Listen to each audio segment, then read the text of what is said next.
All right, we are now on 4 out of 4 of the worksheets. We are on the last one, whereby we are still working with all things fractions, if you will.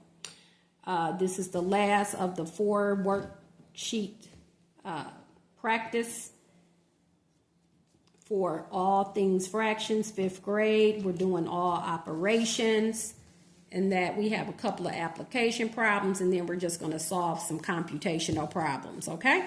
All right, let's go ahead and just dive right in. Application. How many 3rd foot pieces can you cut from a wire string that is 14 feet long? Well, that's a simple thing to do. That is just simply what? Multiplying. So we're going to multiply 1/3 times 14.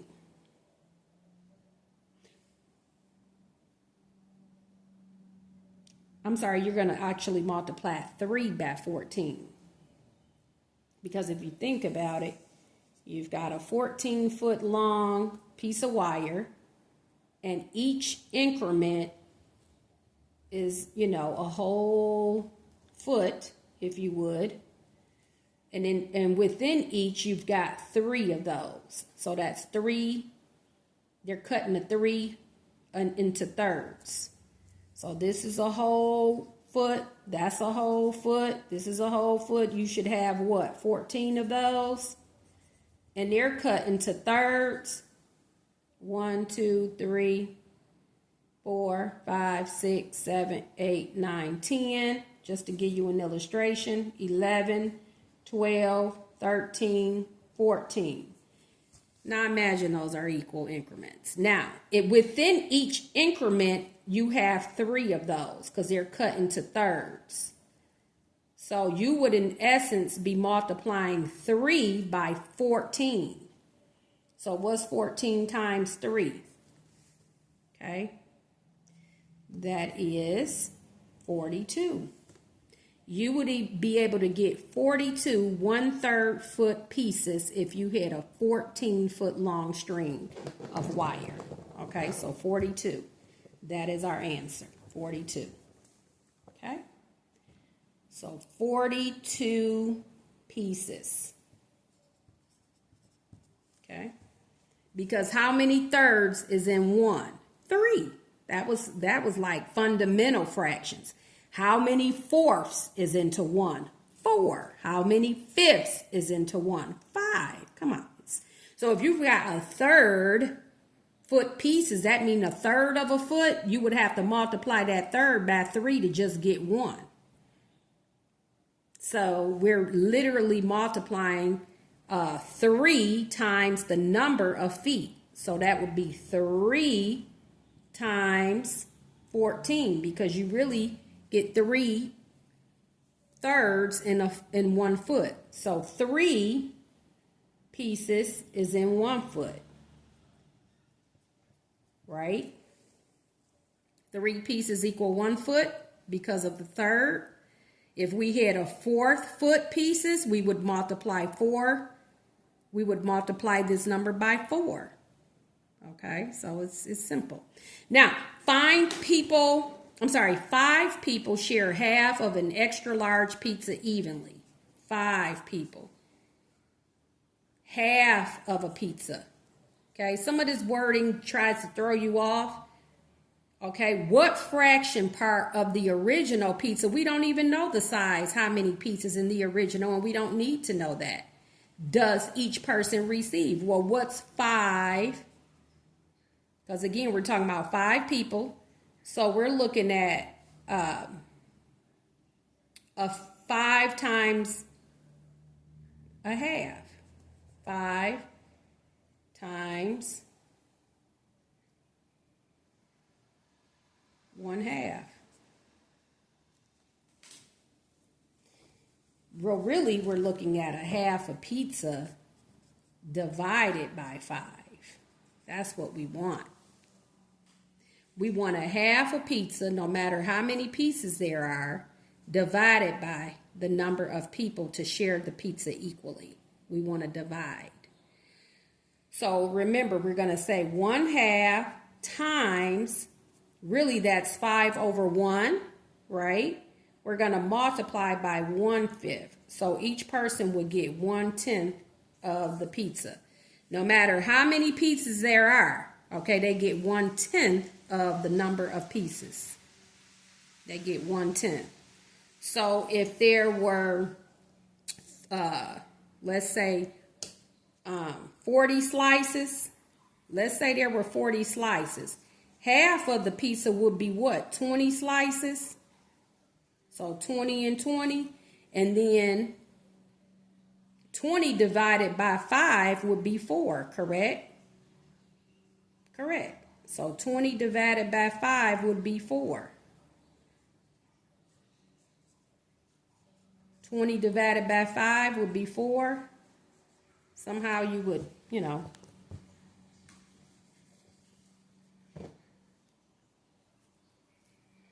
So again, for that pizza, if it was, let's say you got a pizza and it's 40 slices. Well, half is 20. Okay, you got 5 people that's going to share, so each person will get 4. So I got to separate this into 5, 2, 3. So each piece, so that's 1, 2, 3, 4, 5. So each amount is what? 4. Okay. So here we had 5.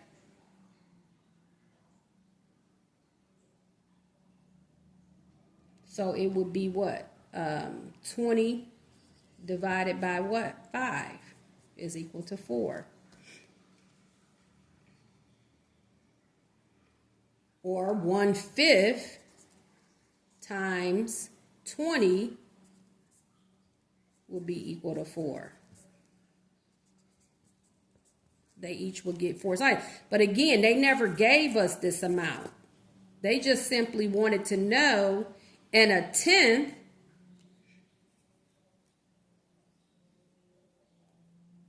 of 40 is 4, right? 1/10 of 40 is equal to 4.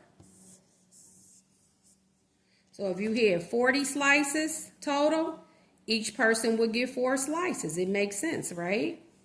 Hopefully. All right, this is all things fractions. You gotta understand what the language is and what symbols to use.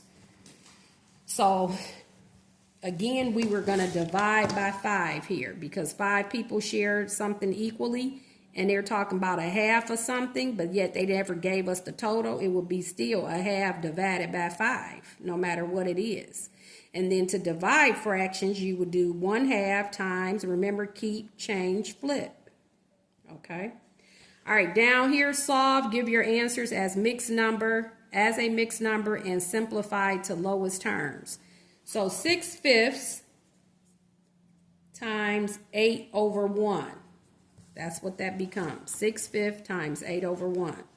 Well, this is 48 over 5. Okay, we got to divide 5 into 48. That will be 9 times, because 9 times 5 is 45. So a big 9, and you would have 3 left over. So this is your answer right there. Okay.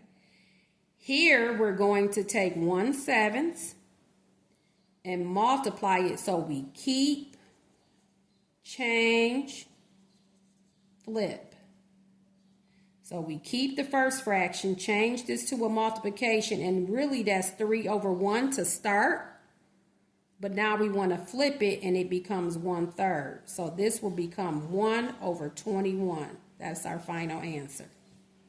It's nothing we could do with 1 over 21. 1 is its greatest common factor. It's nothing we could do with 1 and 21. Whenever you have 1 as your numerator, you know it's in its lowest terms. Okay. Now this one is 4/5. Here's a time where you want to change the mixed number into a fraction whereby the numerator is bigger than the denominator. So again, this is like this, 2 1/3. We're going to multiply 3 times 2, and then we're going to add the 1 and put it over the same denominator we have. So that will become 7/3. What does that equal to? 28 over 15. Okay. And then I can divide 15 into 28 one time. And how many would I have left over? 13. So this is your final answer for that. Okay. Here, keep, change, flip. So we got 3 over 1 times 7 over 1. Okay, because remember when you have a whole number and you put the 1 as the denominator, it stays, you know, it is the same thing. Okay, so 3 over 1, we change that to a multiplication and flip that second fraction. So now we have a total of 21 over 1, which we are just going to say what? 21. All said and done.